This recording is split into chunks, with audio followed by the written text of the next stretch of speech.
El Radar en Blue Radio. Luego de esta jugosa, de esta noticiosa entrevista con Oti Patiño, hablamos de los 3 años del gobierno del presidente Gustavo Petro, 5 remesones ministeriales, 58 ministros.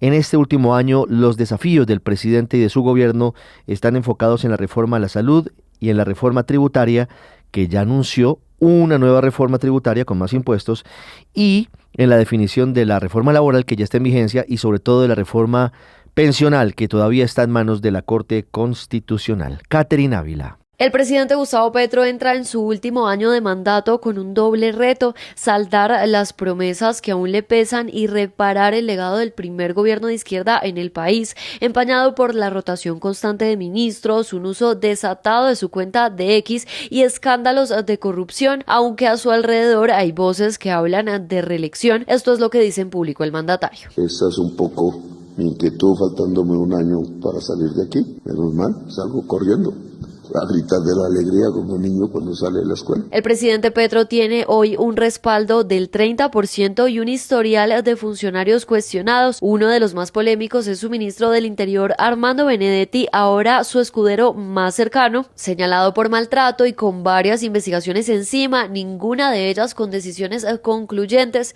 En contraste está la relación con la vicepresidenta Francia Márquez, una fórmula rota que quedó en evidencia con la llegada de Benedetti. Ahora Márquez públicamente cuestiona al mandatario y poco se le ve a su lado. No estoy aquí para quedarme callada.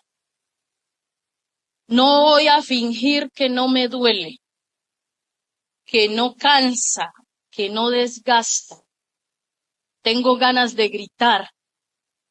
Tengo ganas de contar cómo este país nos arrastra en sus narrativas de exclusión, nos asfixia en sus desconfianzas y luego nos culpa por no respirar. Al interior del gabinete hay otro ingrediente. Desde que asumió, Petro ha intentado activar los grandes resortes del poder: un acuerdo nacional, una asamblea nacional constituyente y una consulta popular. Ninguna de estas cuajó y tampoco queda rastro de su prometida paz total, la bandera de su gobierno que ahora intenta revivir con un proyecto del Ministerio de Justicia para someter cabecillas de bandas criminales. Cabe mencionar que su primer gabinete combinó tecnócratas y figuras de centro, pero ni ellos ni los fieles del petrismo le funcionaron. Hoy, tras 5 remesones y 58 ministros, la maquinaria del Ejecutivo está en manos de figuras como Benedetti y Alfredo Saade, a cargo del despacho presidencial. A esto se suma que antiguos aliados ahora lo critican, entre ellos el ex canciller Álvaro Leiva, que lo acusa de ser incapaz de gobernar por una supuesta adicción a las drogas. Uno de los mayores retos del presidente es entonces, a 3 años de gobierno, configurar un equipo de trabajo que pueda entregar resultados. En materia legislativa, Petro ha intentado transformar el aparato institucional colombiano con más de 50 reformas. Algunas avanzan durante su primer año, cuando contaba con mayoría legislativa, pero la coalición oficialista se fracturó en 2023 por la reforma a la salud. En la antigua legislatura, el gobierno consiguió victorias, sacó adelante la reforma pensional, que aunque fue aprobada, sigue en vilo, y la reforma laboral. Ahora la mirada del gobierno está en otros proyectos y esa será tarea del ministro del Interior, Armando Benedetti. Bueno, entre los proyectos que yo tengo en mente, el primero es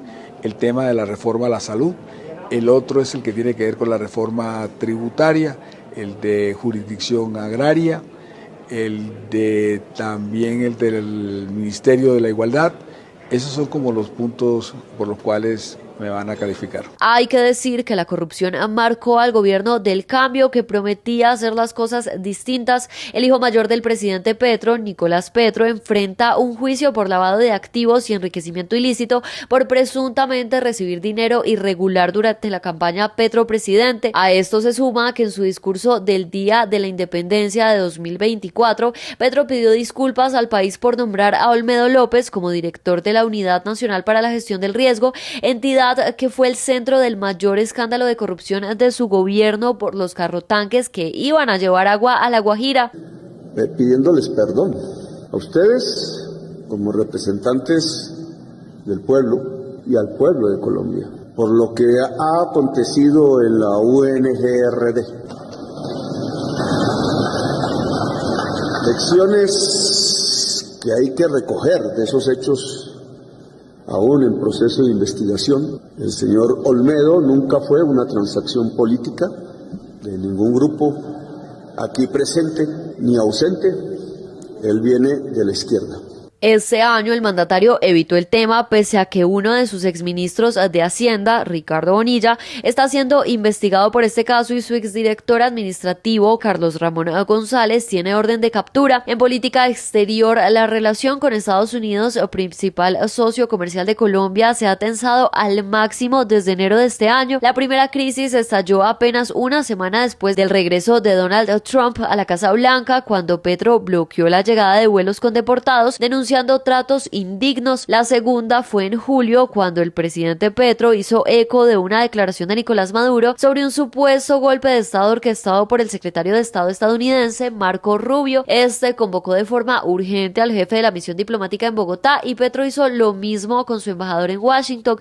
La situación se resolvió, pero la relación sigue en vilo. Otro eje de su agenda internacional ha sido la condena a lo que llama un genocidio en Gaza. El gobierno rompió relaciones con Israel y firmó un decreto que prohíbe la exportación de carbón colombiano a ese país, alegando que se usa para fabricar bombas que matan niños palestinos. Mañana el presidente Gustavo Petro en Leticia entregará un balance de su gobierno y también se espera que anuncie nuevos cambios en su gabinete.